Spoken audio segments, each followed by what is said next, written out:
Hello, this is Dread, and in today's video topic, this is going to be a video talking about some of the recent stuff that's been talked about a lot in the community, specifically about some random leaks about certain things and stuff like that. But we're going to talk about that, but we are going to talk about what they were talking about in terms of the new Weaver's tree that we're getting for last Epoch.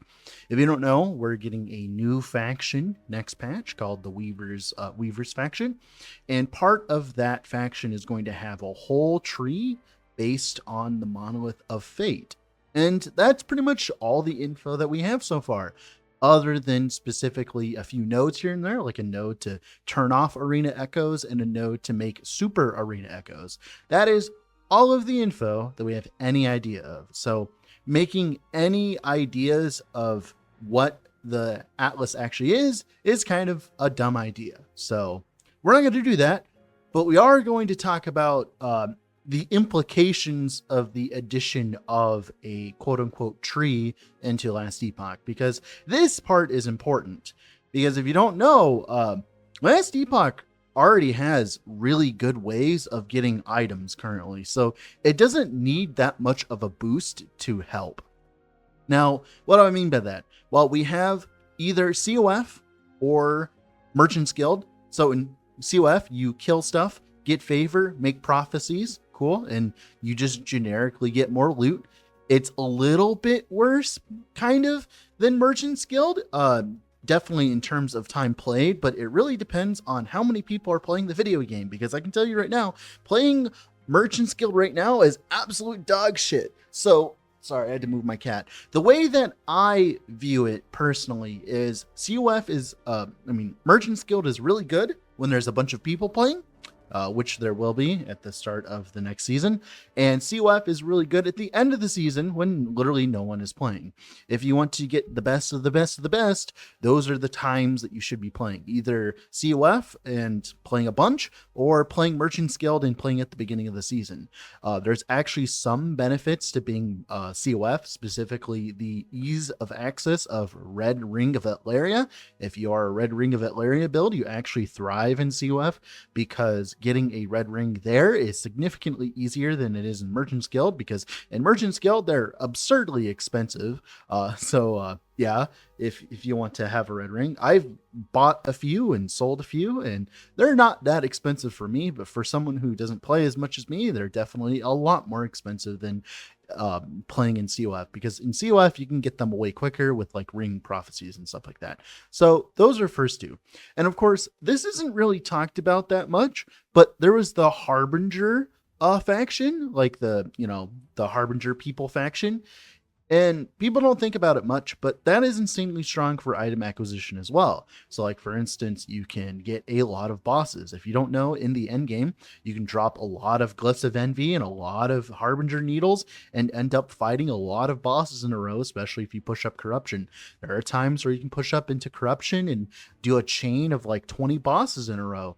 And that ends up being very good for loot, whether or not you're COF or not. Very good for COF, by the way.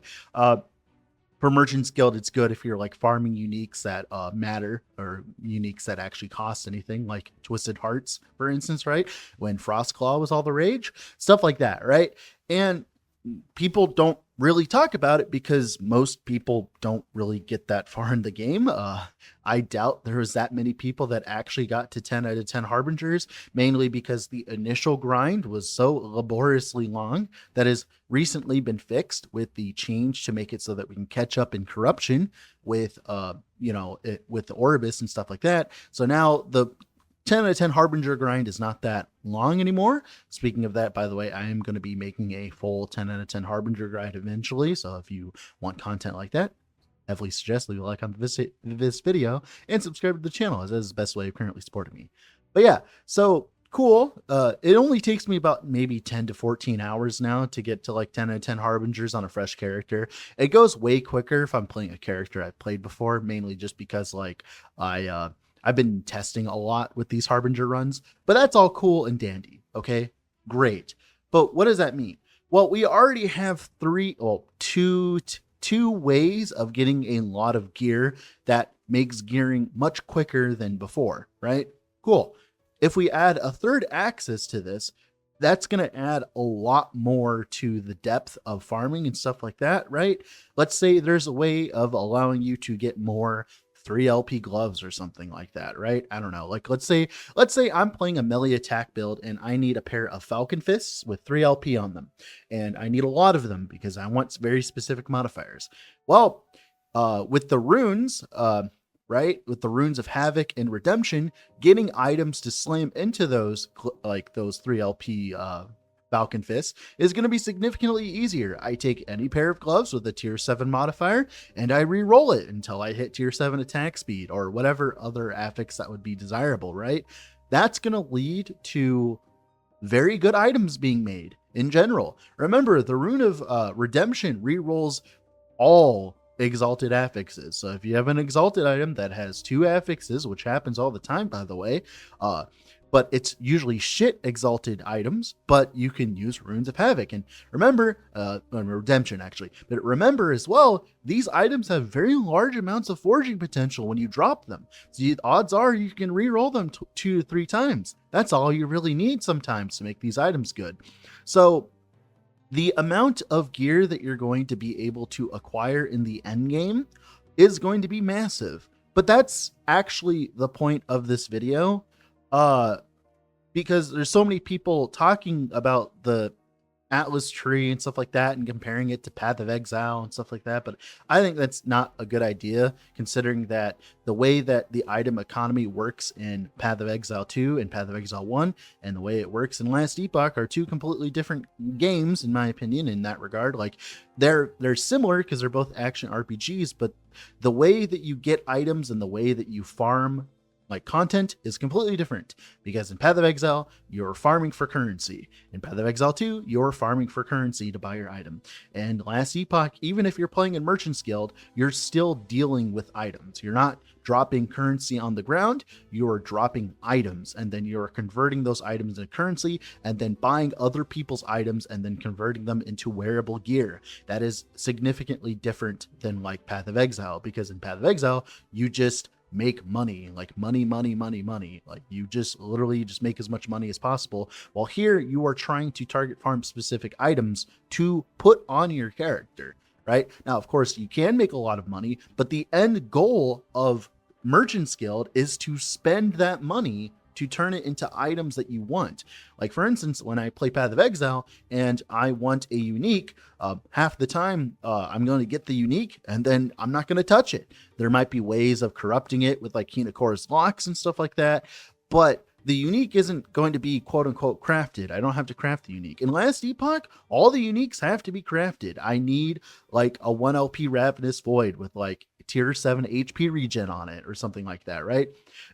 It ends up being like you're dealing with items significantly more. It's not just like I get money, buy this and all that. Now, of course, you can craft in Path of Exile, but that's like too much for this video. But like pretty much Last Epoch functions entirely different than Path of Exile does, which is why making a comparison to Path of Exile in terms of the, Weaver's Tree and stuff like that, I think is just a fallacy, because if you've actually played all 3 games for copious amount of times, which I don't think many people have, then you'd know that like they act completely differently in the end game. Like the end game of Last Epoch is a lot different than in like Path of Exile, mainly just because like you end up crafting everything you wear. There are very scant times where you can go to the trade website and buy an item that immediately fits in your slot. You have to craft it. Like for instance, you have to buy like 5 different items, right? So this is going to make the tree a lot more interesting in Last Epoch's cause, because in theory, if they give us more ways to target farm, that means that we can kind of like make gear even better. Like for instance, I can go on trade, buy items with tier 6 modifiers, use Runes of Redemption, hit a tier 6 modifier.